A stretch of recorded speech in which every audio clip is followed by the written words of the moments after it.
Right, mark your calendars. This Sunday afternoon, you have the chance to enjoy delicious food, including oysters from 8 Virginia oyster regions. The Virginia Oyster Shell Recycling Program Director, Todd Jansky, is with us just ahead of Sunday's annual Shell Raisers Shindig. Good to see you, buddy. Hey, welcome. Thanks so much for having me back. We're going to show some, we're cooking outside. We're going to get to that in just a second. So, I am old enough to remember when, if you had some oyster shells, you put them on your driveway instead of gravel. Sure. And everybody said, well, that's what you do with them. Yeah. A lot of folks put them in their garden. Yeah. They crush them. They want to give them to their chickens as a supplement for calcium. You can still find them crushed for your chickens, but you can't find them anymore for your driveway or for your gardens. And there's a good reason for There that. There is. Folks like us, I mean, here we are at VCU. We run this oyster restoration program. Oyster shells have actually become a commodity. There's a value placed on that product. It's a waste stream product. You know, our industry shucks oysters for jars. There's a big, pile of shells that are left over. We work with statewide with restaurants from Charlottesville up to Lorton, all the way down 64, and we collect waste shells from restaurants, from the general public, and from businesses. Seafood places?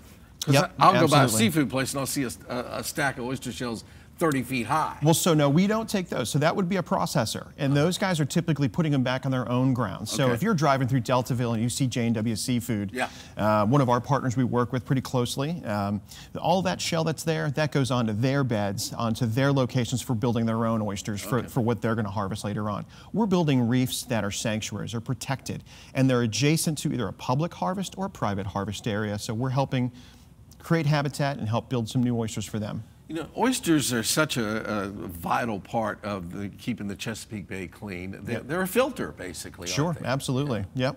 There's anecdotally they filter 50 gallons per day. If you go to a restaurant and order a dozen, an oyster reaches harvest size, a wild oyster, in about 2 to 3 years. And if you run the math on that, that dozen oysters have filtered 300,000 gallons, which is an Olympic-sized swimming pool. So think about hard-working little critters. That's exactly right. Think about it. You just sponsored, clean water by eating a dozen oysters, to the volume of an Olympic-sized swimming pool. And oysters, not too long ago, were starting to kind of wane in the Chesapeake Bay. They certainly were. We saw a really precipitous decline. It was pretty troubling for the industry, and we saw a real conversion into aquaculture and farmed oysters. The majority of what you're seeing in your restaurants on a half shell is actually coming from one of our farmers who grow them in cages.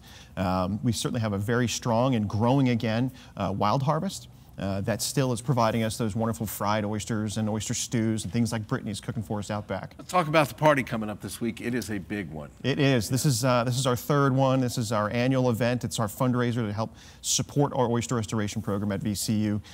Bigger than ever. We've gone from 6 chefs to 8. We've got names like Walter Bundy of Shagbark. We've got Joe Sparata of Heritage, Brittany Anderson of Brenner Pass and Metzger.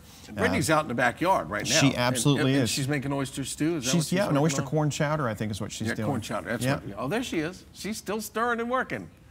Yeah. All right. Thank you very much. It sounds like a lot of fun. It's going to be a great event. And we'll get to the hours right now. The annual Shell Raisers Shindig is Sunday, October 22nd from 2 to 5 p.m. Libby Mill, Midtown. That's at 4901 Libby Mill, East Street.